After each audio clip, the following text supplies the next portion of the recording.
Hello and welcome to DFS Coach Talk. It is Friday, December 4th, 2020. I am Andrew Hansen alongside Shane Caldwell, and this is our Week 13 NFL Primetime show. We've got 3 games coming up that we're going to cover. The 2-game Primetime Slate on Draftkings and the 3-game Primetime Slate on Fanduel.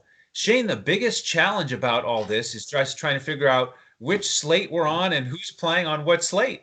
Well, just stay tuned because they might have Tuesday night and Wednesday night football. You never know by the time the news rolls out here. But yeah, let's try to stick with just the Monday doubleheader and Sunday night football. Let's not worry about Tuesday or even Wednesday yet. But yeah, you got to look at the slates and decide what slates you want to attack. Then, of course, you're going to have plenty of showdown action. So you can use these matchup and analysis and best player picks to build your showdown lineups too. So yeah, you got a lot of good, interesting matchups here. Some tough matchups, some areas you can exploit, and you'll be able to use this information definitely to attack these various slates that they have for all throughout this primetime slate here. Absolutely, we're going to try to get you ready for all the different slates, and we'll see if anything changes. But that's what we think is going to happen right now. So we'll start with the Sunday night game, Denver against Kansas City. And this is a rematch. These two teams played in the snow in Week 7. Kansas City had an easy time with that one, winning 43-16. And because of the snow, that was really a run-heavy game. Mahomes only attempted 23 passes. But we're expecting more of a traditional setting here with normal weather in Kansas City. And looking at the lines, which are provided courtesy of our presenting sponsor, BetUS.com.pa.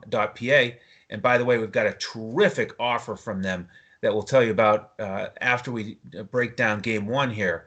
But the lines for this matchup at 8:20 on Sunday night, KC favored by 13.5, over-under of 51. So Kansas City certainly has the highest implied team total here. In terms of the injury news, Phillip Lindsey is questionable, but he got in a limited practice. We think he's going to play. Judy questionable, but we also think he's going to play. On the Kansas City side, CEH is questionable with an illness. They say it's a stomach bug. Again, this is Friday night late that we're recording this, so we think he should be ready to go by Sunday night. So pretty much full strength on both sides here, Shane. What are you expecting in this rematch?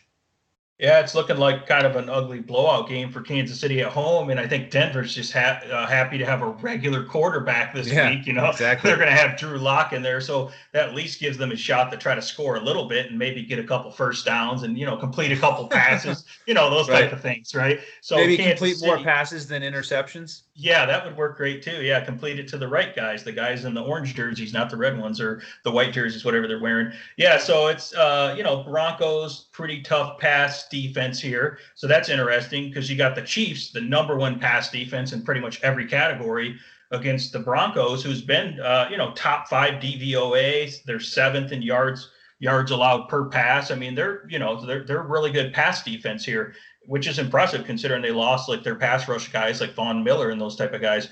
But you can really exploit the Broncos run D. I remember a few weeks ago when they lost Jarrell Casey, we talked about let's attack the Broncos run D because they were already kind of weak in that area. He was one of their better defensive tackles. So they keep getting more and more injuries for their front, their defensive front. So you can really attack them. They're 27th in yards allowed per running back carry through the running game here. So, so you can really hit them big in the running game here. So the Chiefs are good enough to pass on anyone.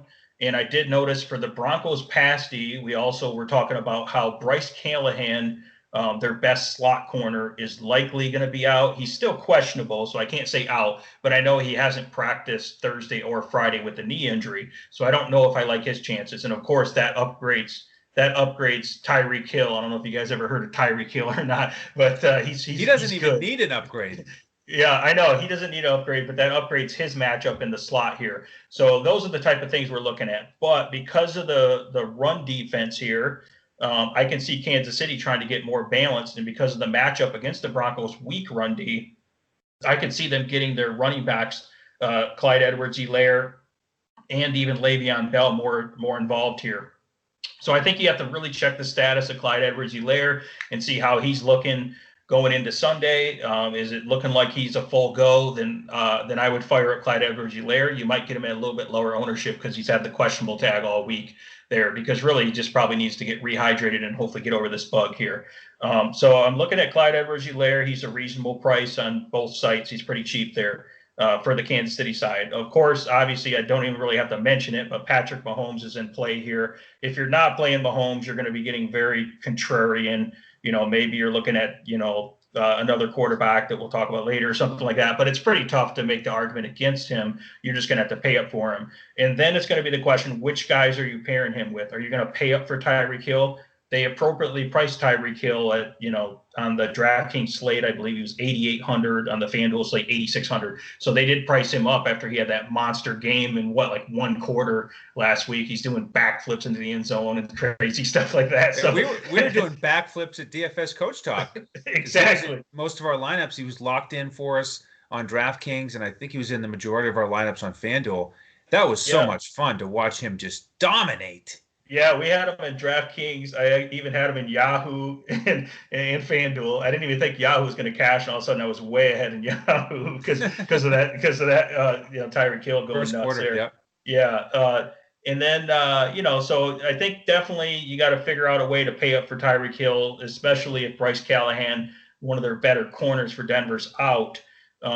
And then the other guy that's sneaky that you can look at is Sammy Watkins. This is his second game back from injury, and I think he's going to be a full go. And they're going to have to probably double team and put more pressure, safety help over Tyreek Hill, trying to prevent those big plays, hoping he's not doing backflips or giving him the peace sign. So maybe Sammy Watkins can have a big game, and people aren't really thinking about Sammy Watkins because he was injured for so long and he didn't really do much. I think he caught 4 balls last week. So Sammy Watkins is a sneaky play here, and you got to get a cheap receiver somewhere. He's the best play in terms of a cheap receiver on the slate where you can get high upside. So I like Sammy Watkins. Then, of course, Kelsey. Whenever you play Kelsey, you have a huge advantage at the tight end position because he's the only tight end that typically has that type of upside here. And he did get shut down in that bad weather game that was in Denver last time this team played. But I think in better weather at home, I think he'll be looking for a little bit of revenge against his team in terms of a bounce back here. So it's just a matter of which guys you want to play here because all those Kansas City guys are in play, even their running backs this week, and that's what makes it tricky. So that's what I'm looking at on the Kansas City side here. Yeah, I'm with you in terms of really following the news with Clyde Edwards-Helaire. If he's not going to play, then Le'Veon Bell is a great price, and Darrell Williams could get involved. And they give up a lot of catches to running backs in addition to the yardage with the carries. James White had 8 catches for 65 against them, and some other teams recently have piled up the receptions. So, those guys for a value play on any of these slates could be worth looking at. And with the wide receivers, I agree with you. We got to attack the slot, and we're looking at those numbers. According to Pro Football Focus, Tyreek Hill runs 58% of his routes from the slot, and Sammy Watkins, when he's been out there, 51% of his routes. So those are the two guys I'm really looking at, and I like the idea of paying down for Watkins because he's at a great price. So as we transition to Denver, they're in a tough spot because of that strong pass defense coming off that clunker of all clunkers against the Saints. They just want to throw that one away and never think about it again. But they do have Drew Lock back. Is there anybody that you're considering playing here for Denver?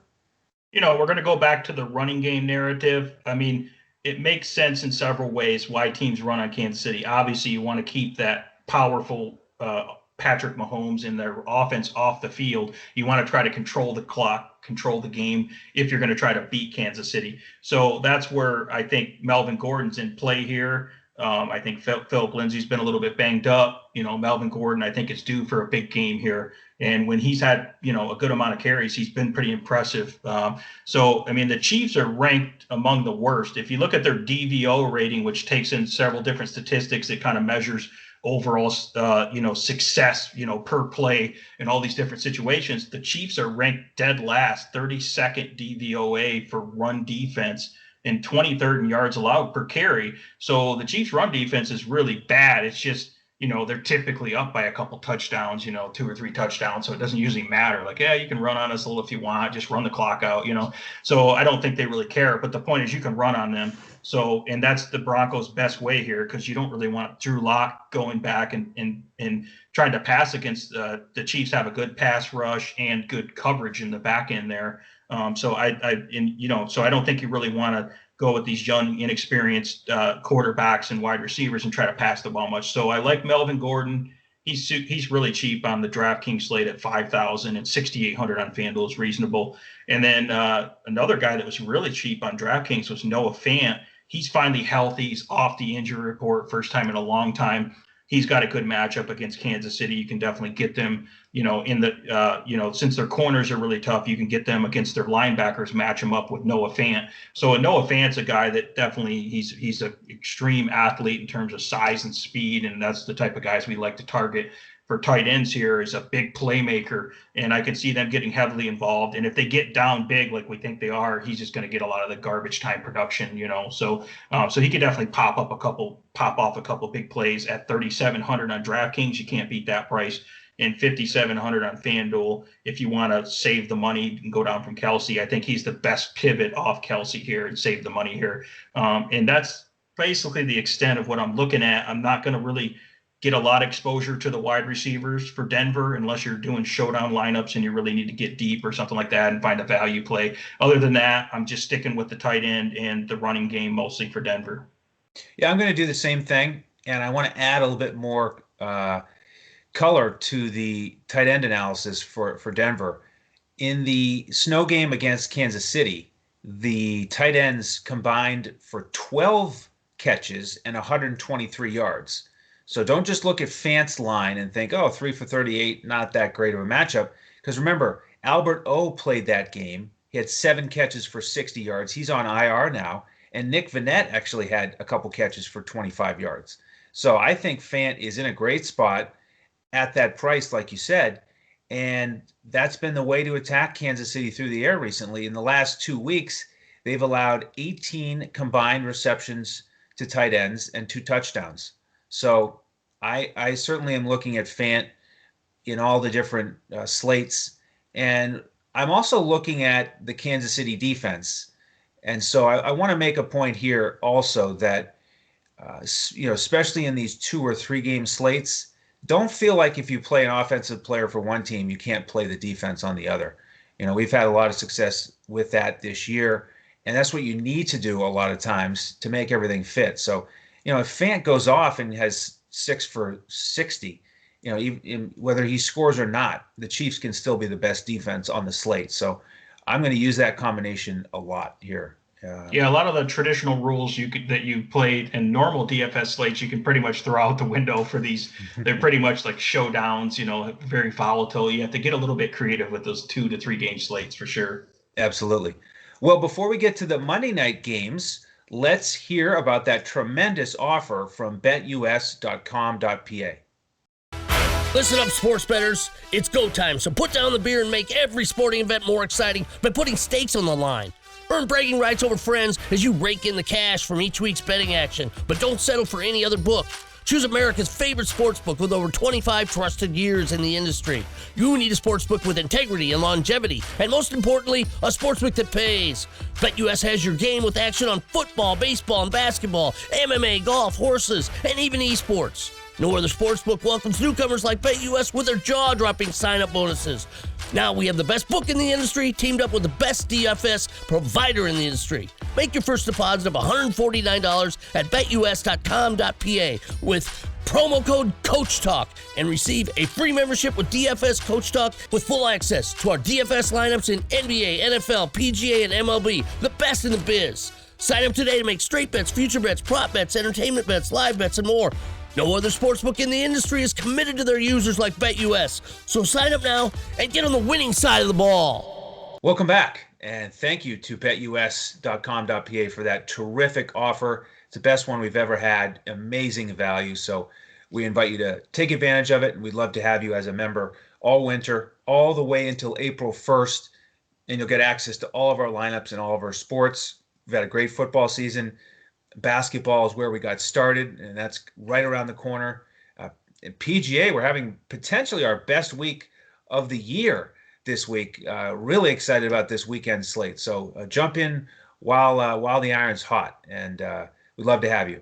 That's All going to right. make Sunday really fun, isn't it? With Yes, it NFL is. action plus PGA coming down the home stretch there in that back nine. That's going to be fun. Yeah, it really is. Awesome. All right, so game 2, Shane, a little bit lower total here on betus.com.pa. Pittsburgh, 7-point favorites over the Washington football team, but the over-under is only 43. So we've got two really tough defenses here. It's going to be a grind here to try to find value. In terms of the injuries, that unfortunate injury for Bud Dupree, tearing his ACL, key linebacker for Pittsburgh in that Wednesday game last week. We'll call it last week, even though it was 2 days ago, and they're playing in 3 days from now. So short week for Pittsburgh. And then Steven Nelson, corner, is also questionable. And James Conner is on the COVID-19 list right now as we record this Friday night. So there is still a chance that he gets cleared for that game. We're not sure yet, but keep an eye out for that news. So, Shane, great defenses on both sides here. How are we going to attack this game? Yeah, I mean, when I look at the Steelers side, all they want to do is pass the ball, and I don't really blame them with the sheriff back there, Big Ben sitting back there in the pocket. They got a great offensive line, great pass protection. He can just sit back there, and with those 3 wide receivers plus some pretty talented tight ends, I don't really blame them for passing all the time. Hey, it's working. I mean, some of their games have looked pretty ugly. That Baltimore's secondary gave them fits. Baltimore's team was beat up, and Pittsburgh was really frustrated after that game. They got the win, but they obviously thought they should have beat them by more. And Tomlin and Big Ben all said in the media, "We played horrible. We really sucked, but we're going to come back and play better." So I think that they're kind of stubborn like that, and they are going to try to pass the ball a lot. Even though Washington is one of the best pass defense teams in the league, I don't think they really care. I think they're just going to go right at them because they feel like they're that talented with those receivers. I don't really blame them for having that attitude. And also the fact that they're really not great at running the ball. Their running backs have looked, okay, but not great. James Conner still kind of a question mark. The backup guys haven't been excellent. So, there is a chance their running backs can get the job done, but I still don't see them being able to transform into a running game, into a running team. They're among the worst in terms of running efficiency this year. So for that, I would probably just go just like the Steelers and be stubborn and just go right back to the passing game. And you could pretty much pick or choose any of the wide receivers, whether you like Deontay Johnson or Chase Claypool or Juju Smith-Schuster. I mean, they're all, really talented. Their price is pretty similar. So just depending on your construction, your build there, I tend to favor Deontay Johnson just because he tends to get the most targets. He's always open. The guy's super efficient, but he doesn't get as many red zone targets. So then if you're looking for some deep shots and maybe some more red zone targets, you can look at Claypool. And then just kind of in between there in terms of getting a lot of targets and more shorter passes, Juju Smith-Schuster's looked great as well. But I tend to go with I prefer Deontay Johnson, is the guy that I typically prefer. So that's probably my first target here. I just like the many targets as he gets. And, I know he dropped a couple passes that last game. So, again, he's looking for redemption in this game. And so I think that he could have potentially a big game here against a tough pass defense.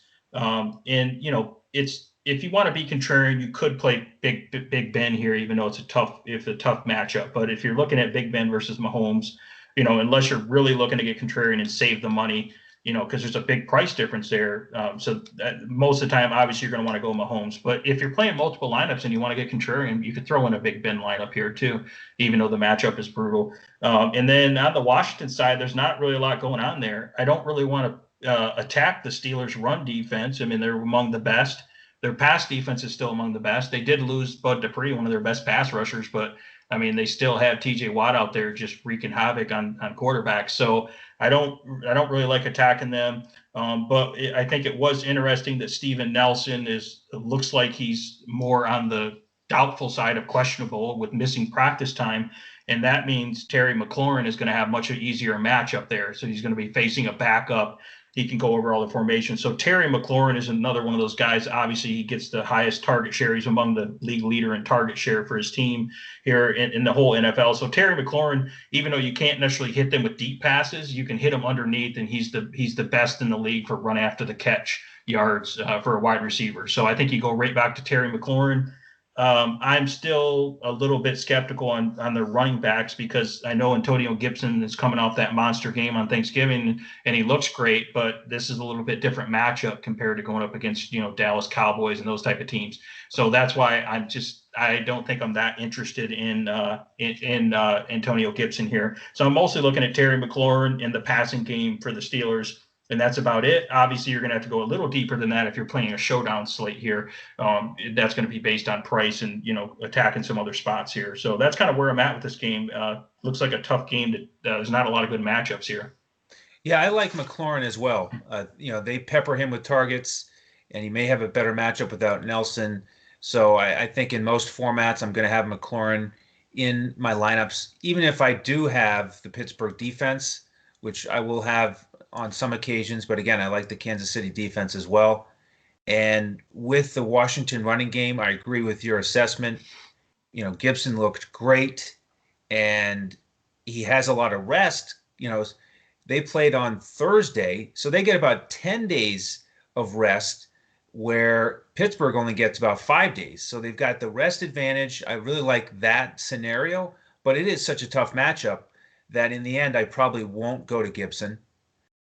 On the Pittsburgh side, I think I'm probably a little more interested in the running game, especially in the showdowns. I think you whichever the starting running back is for Pittsburgh, you get him out there because he'll get some receptions along with carries. So I'll go with Snell or Connor. And with the wide receivers, I want to break down what happened last game a little bit. We had a member ask about how we were leaning towards Deontay Johnson in that one. So shout out to Deluxe. And, this was a good example, I think, of the challenge of picking. If you're only picking one Pittsburgh wide receiver, it is a tough challenge every week because look what happened with the targets. Claypool had 9. Deontay Johnson had 13. That's the guy Shane and I liked the most against the Ravens. So he led the team in targets. Juju had 9. Ebron had 11. So those 4 guys, pretty evenly balanced. And Juju caught the touchdown, but Deontay Johnson was wide open on that play. He could have thrown it to Deontay. And in the first half, Deontay dropped a surefire touchdown pass on that slant. So, you just got to live with it. I think with this passing attack, if you're only going to play one of them, you got to live with the fact that if they don't get the touchdown, you might not have picked the best one. But like you said, if you're in a showdown slate, you can play multiple guys here. And I like Deontay again. I do like Claypool here on the outside. We know that Ben likes to take deep shots with him. And we saw Amari Cooper have real nice success on Thanksgiving on the outside, getting the deep shots against Washington. So I like Claypool this week. But Juju, not the worst pick either. So it's a real challenge. But I'm leaning towards Claypool, probably number 1, and Johnson right behind him, number 2 this week. Yeah, Claypool should see more of a Ronald Darby. He's kind of a smaller cornerback, and obviously Claypool is about 6'4", 6'5", so he's going to have a huge advantage in terms of size and height and weight on Darby here. So if he gets matched up against some of those smaller corners, I like the matchup. Where Deontay Johnson will see more Kendall Fuller, who's been probably their best cover corner so far. But you also notice when you look at the slot or the formation percentages that those guys move all around. That's the cool thing about these receivers. They're so versatile that they're literally just moving all over the place and having so many unique route trees and formations. So that's why you like Deontay Johnson, because you never know where he's going to run, where he's going to line up. And he's such a good route runner. He's just so quick with his breaks. You don't know if he's going deep or underneath or intermediate or crossing route. So again, for all the reasons we're talking about, they're all good. But yeah, Claypool looks like the best, physical matchup in terms of being able to make big plays, and Big Ben is not afraid to throw it down there and take deep shots with him, and not at all, especially, it's a tough pass rush for Washington. But the nice thing is the Steelers' offensive line is good at pass protecting too. So they'll give Big Ben enough time to take a few more deep shots compared to what Washington's used to covering. And they're not used to, always having to face this type of wide receiver crew. So that's why I think, again, the Steelers, I said they're going to be the stubborn Steelers. They're just going to keep passing. That's what I think they're going to do. And they're hungry after getting shut down by the Ravens last week. So, and they got a quick turnaround to try to redeem themselves here. Yep, they are hungry for sure. So that'll be fun to watch. And as we transition to Game 3 here, we're going to transition from the Draftkings 2-game slate to take an eye on the Fanduel 3-game slate, because Draftkings currently isn't offering a 3-game slate, but Fanduel is, and they're not offering a 2-game slate. So you can pick and choose which one you want. The great thing about DFS Coach Talk is we're going to have you prepared for each one. And on Fanduel, that's where we can give you an actual full lineup that you can plug and play. And in these primetime slates, we give out a full Fanduel cash lineup and a full GPP lineup. So we're going to do that for you as a member. If you want to take advantage of that betus.com.pa offer that you heard about in the commercial, then go for it. And let us know on Twitter that you've done that, and we'll get you into our Discord. If you're not interested in that offer, you just want to go through our website, you can also do that. Go to dfscoachtalk.com, pick up the weekly membership or the monthly or the all-access one that takes you through April 1st. We'll get you into our Discord and give you the lineups either way. So that's the scoop. And Game 3, Shane, is 8:15 on Monday night on the East Coast. Buffalo against San Fran. And this one's going to take place in Arizona because San Francisco got displaced from their stadium. And the line here is pretty tight on BetUS. San Francisco, the 1-point favorite, over under is 47. In terms of injuries, we basically have everybody back for San Francisco. It's kind of exciting from their perspective to have all the running backs healthy and out there.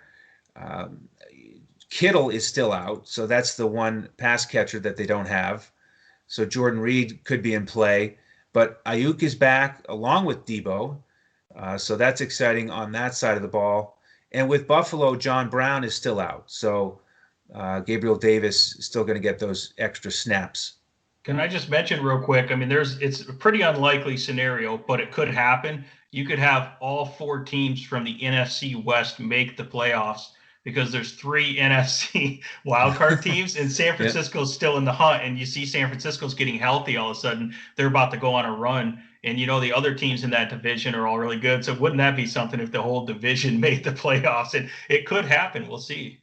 Yeah, they're 5-6 now. That was a huge win at LA last week, 23-20. Field goal at the buzzer did it. So you're right. They're getting everybody healthy. Great defense. And we're going to talk about it in this matchup. I mean, Buffalo really facing a big challenge all the way across the board. Sherman's back. So what do we do with the Buffalo side? Yeah, I mean, the Buffalo side's pretty tough here. Josh Allen, a little bit hard to trust now that they have Sherman back. They just have a really good secondary. They still have a decent pass rush. They're still pretty good. They got great linebackers too that can put pressure on you. So I don't really love Josh Allen here. And Stephon Diggs is a guy you normally would target, but he's going to be seeing a lot of Richard Sherman, and Richard Sherman's back healthy now. And he's definitely a guy that can contain him. Cole Beasley is going to have one of the better matchups in the slot. This is the type of game they need Cole Beasley to produce over in the middle. He'll be seeing mostly Emmanuel Mosley. It's one of the better matchups there because the guys on the outside, Jason Verrett and Richard Sherman, now are pretty good at shutting down opposing wide receivers. So I would look at Cole Beasley. He's 5,400 on the 3-game FanDuel slate. And I actually like the Buffalo running game because I'm hearing reports out of Buffalo that they want to get more balanced as they try to make their final playoff push here. They want to be more balanced and run the ball more. They've been kind of one-dimensional with passing the ball, and they had a good amount of success with that. But the problem is lately They've been a little bit exposed. Josh Allen with some of his turnovers, and you really can't go into the playoffs being one-dimensional like that. So I expect Zach Moss and Singletary to get more carries. Last week, it was Singletary. I think Zach Moss, the rookie, might actually see more carries, and he's the guy that can get goal line carries as well. So I look for those guys at a really cheap price in that $5,000 range that they could be good sneaky plays, and you can play those in showdowns or the FanDuel 3-game slate and get them at lower ownership as well. It is a pretty tough matchup, but it's actually probably a little bit easier to run the ball on the 49ers than it is to pass the ball once they have Richard Sherman back here. So that's why I look to attack the San Francisco run defense a little bit more and see if Buffalo can start running the ball more. But yeah, I mean, Josh Allen's going to have to really do it with his legs. He's going to have to make some great plays because this is a tough matchup for them. So you can see why they're slight underdogs here.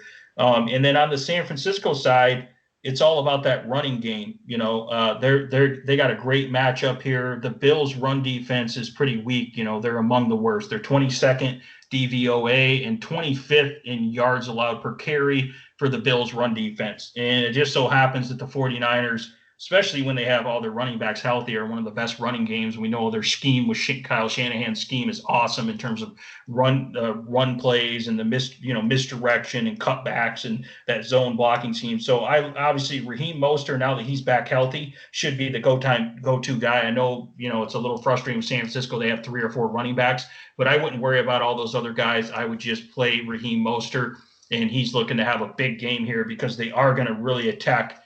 They're going to attack Buffalo with the running game here. I think Nick Mullins is kind of interesting if you're looking at a showdown, that type of thing, because he's had some really tough matchups lately. But if you look at Buffalo, that's a much easier matchup in terms of being able to pass on them as well. So I look for Nick Mullins to have a good game because you got to like these receivers. Now you got Deebo Samuel back from injury. He's looking really good. If you look at the FanDuel pricing, he's only like $6,000. He seems way underpriced on that 3-game slate. We'll see what he's going to be for showdowns once those come out. Brandon Ayuk is coming off the COVID list. He says he's healthy and a full go, and he's feeling fresh and ready to go too. So you got those super talented wide receivers now with Nick Mullins just throwing all these short passes. He completed against the Rams, 24 out of 25 passes. It tells you, I didn't look at his ADOT, but I'm willing to guess it was really short. So my point is he just gets it to these athletes in space and lets them go. So that's going to produce, I think, against this Buffalo defense. So I like the receivers, Deebo Samuel and Brandon Ayuk here. And you can even mix in some Jordan Reed, as obviously Kittle's still out, and Jordan Reed is a really athletic guy. And when he's healthy, he's a great pass catcher as well. So, yeah, I would think it's all about Mostert. You can sprinkle in some of this 49ers passing game, and these receivers look awesome in a pretty solid matchup. Deebo Samuel will be more in the slot, so he's going to avoid some of the Tre'Davious White, who's their shutdown corner on the outside. So he looks like probably the best play based on the matchup. But Brandon Ayuk can move around and avoid Tre'Davious White too, and get on the other corner, Levi Wallace. So that's what we're looking at for this Buffalo San Francisco game. For me, what are you thinking here? Pretty similar on the San Fran side. I do like Deebo and Ayuk. Kittle, I think. Reed in for Kittle is a solid option. And Mostert, I agree, going to be the lead guy with the carries. If you're making multiple lineups, I do think you should try one with one of the other running backs because, Coleman and McKinnon, I think, are the guys who are more likely to catch passes out of the backfield. And we saw what Austin Eckler did to Buffalo last week. He caught 11 passes for 85. So that is there if San Fran wants to check it down, and both those guys can catch it and make some good things happen. On the Buffalo side, I'd like to go to Diggs because Josh Allen certainly likes to go to Diggs, and outside receivers have had a lot of success against San Fran lately. DK Metcalf had a huge game against them. Devontae Adams had a huge game against them. But like you said, now they're getting healthy. They've got Sherman back, so it's a lot tougher sledding for the passing game. You may need to go to Beasley if you're going to run a lineup out there with Josh Allen. And I look back at some of the matchups against San Francisco this year with running quarterbacks. So I wanted to summarize those for you. Kyler Murray back in week 1 had 230 yards passing and a touchdown and 91 yards rushing and a touchdown. So that's certainly what they're going to look for with Josh Allen. Cam Newton had a dud game, basically did nothing against them.